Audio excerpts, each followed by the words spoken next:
They locked me in a closet and laughed while I screamed for help. My own family, the day before the most important job interview of my life. But here's the twist. 5 years later, my sister walked into my office, begging for a job. She had no idea I was now her boss. What happened next? Well, let's just say karma has a beautiful sense of timing. If you love stories where justice finally wins, hit that subscribe button right now. Smash the like button if you believe bad people get what they deserve, and stick around because this story will make you believe in sweet, sweet revenge. Trust me, you don't want to miss how this ends. Let me take you back to when I was 23 years old. My name is Sarah, and I was living in a tiny 2-bedroom apartment with my mom and my sister Emma. Emma was the golden child, always had been. While she got a brand new laptop for college and a car because walking is too hard, I was gluing my old shoes back together and buying clothes from thrift stores. But I didn't care about any of that, because tomorrow was going to change everything. I had landed an interview for a project coordinator position at one of the biggest marketing companies in the city. This wasn't just any job. This was my dream job, the kind of opportunity that could pull me out of poverty forever. That night I stayed up until 2 a.m. preparing. I ironed my only good shirt 3 times until it was perfect. I printed 5 copies of my resume on expensive paper I could barely afford. I organized all my documents, my college diploma, recommendation letters from professors, certificates from online courses I took while working 2 jobs. I laid everything out on the kitchen table like precious treasures. My hands were shaking with excitement and nerves. I even practiced my answers in the mirror until my voice was steady and confident. Tomorrow, I whispered to myself, tomorrow everything changes. I barely slept. My alarm was set for 6 a.m., but I was already awake by 5:30, staring at the ceiling. The interview was at 10 a.m. I had planned everything perfectly. Shower at 6, breakfast at 7, get dressed at 8, leave by 9 to arrive early. But when I walked into the kitchen that morning, my heart stopped. The table was empty, completely empty. My folder with all my documents was gone. In its place was a huge coffee stain covering the wooden surface. Brown liquid had dried into ugly rings where my perfect papers used to be. No, no, no, I whispered, searching everywhere. Under the table, behind chairs, in the trash. Nothing. Then I heard giggling from Emma's room. My stomach dropped as I pushed open her door. There she was, sitting on her bed with her phone, and scattered across her floor were my documents. My diploma was crumpled. My recommendation letters were torn. My resume copies had coffee stains and footprint marks on them. "Emma," I screamed, "what did you do?" She looked up at me with this cruel smile. "Oh, these old papers? I thought they were trash. Those were for my interview, my job interview that's in 3 hours. Chill out, Sarah, it's just paper, you can print more."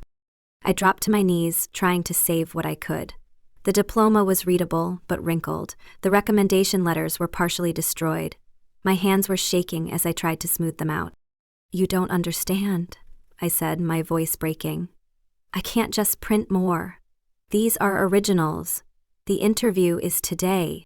When I tried to gather the papers, Emma stood up and shoved me. Hard. I fell backward, and before I could get up, she grabbed my arm and dragged me toward the hallway closet. "Emma, what are you doing? Stop!" She shoved me inside the tiny closet and slammed the door. I heard the click of the lock. "Let me out!" I pounded on the door with both fists. "Emma, let me out!" The closet was so small I could barely stand up straight. It smelled like old coats and mothballs. There was no light. I was trapped in complete darkness. "Mom!" I screamed. "Mom, help me!" But instead of help, I heard laughter. My mom's voice from the kitchen. "Maybe this will teach her some humility. She's been acting like she's better than us." More laughter. They were laughing at me, while I screamed and begged to be let out. I checked my phone, 8:30 a.m. The interview was in 90 minutes and I was trapped in a closet with ruined documents. "Please," I sobbed, hitting the door weakly. "Please let me out. This job means everything to me."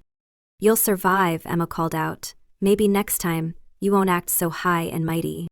They left me there for 2 hours. 2 hours in the dark, missing my interview, crying until I had no tears left. When Emma finally opened the door, I didn't say a word. I walked past them with my head high, gathered what was left of my documents, and left that apartment forever. I crashed at my friend Maria's place that night, and for the first time in years I made a promise to myself. I would never let them hurt me again. I would become so successful, so powerful, that they could never touch me. The next few years were the hardest of my life.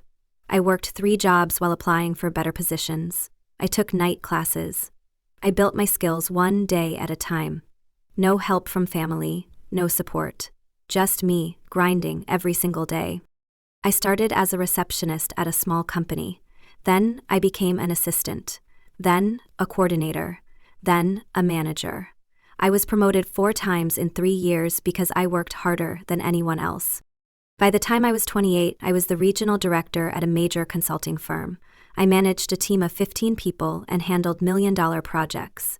I had my own office with floor-to-ceiling windows overlooking the city.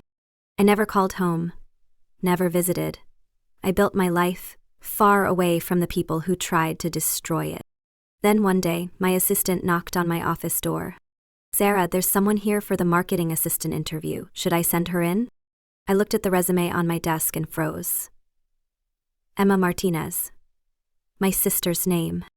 My hands started shaking.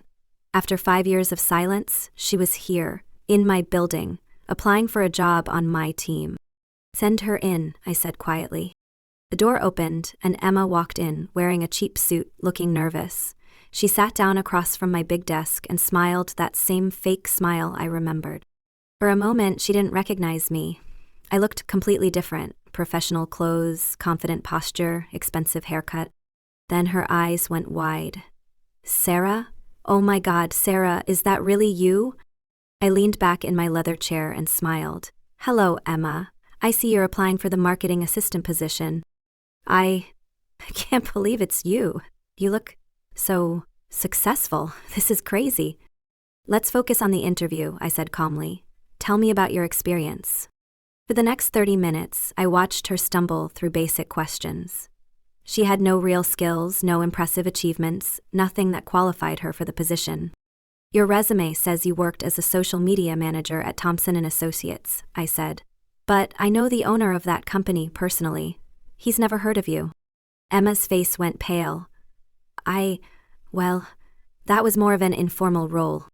"You mean you lied on your resume?" "Sarah, please. I really need this job. Things have been tough, and I heard through someone that you work here. I didn't know you were so high up in the company." I stood up and walked to the window, looking out at the city I had conquered. "Do you remember my job interview 5 years ago, Emma?" She was quiet.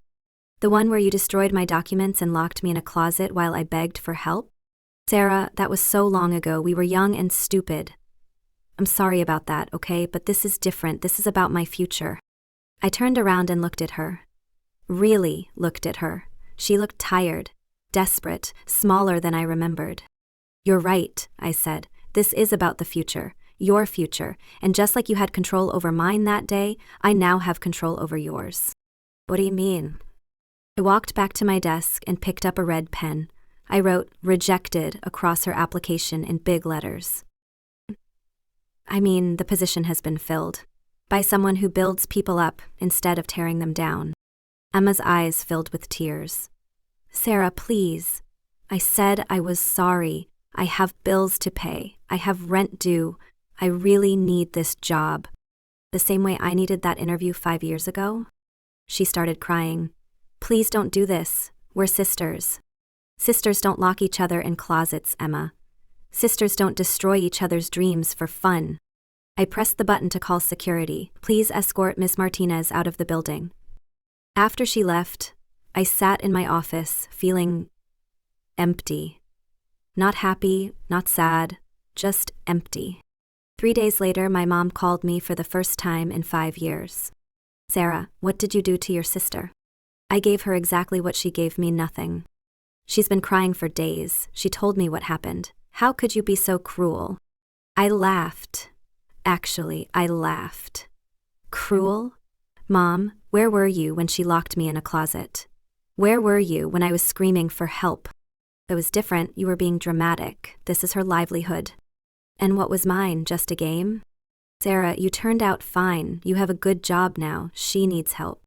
I turned out fine because I worked for it. No thanks to any of you. She's your sister, you should help your family. Family helps family, Mom. What you two did that day wasn't family. It was bullying. I hung up. A week later, Emma sent me a long text message. She apologized for everything. She said she was proud of me. She asked if we could start over. I read it 3 times, and then I deleted it. Some people think I was too harsh, that I should have given her a chance. But here's what I learned. People who celebrate your failures don't deserve to benefit from your success. That job she applied for, I gave it to Maria, the friend who let me sleep on her couch when I had nowhere to go. The person who believed in me when my own family didn't. Maria is now one of my best employees and closest friends. She earned that position through loyalty and hard work. Emma? Last I heard, she finally found a job at a small company across town. I hope she learned something from our encounter. I hope she treats people better now. As for me, I'm not angry anymore. I'm not bitter. I'm just free. They say success is the best revenge, but I learned something better. Success is the best freedom. When you build yourself up instead of tearing others down, you win in ways that money can't measure. If this story inspired you, smash that like button and let me know in the comments. What's the most satisfying moment of justice you've ever witnessed? Don't forget to subscribe for more real-life stories that prove good people finish first, eventually. Remember, the people who try to bury you don't know you're a seed. Keep growing.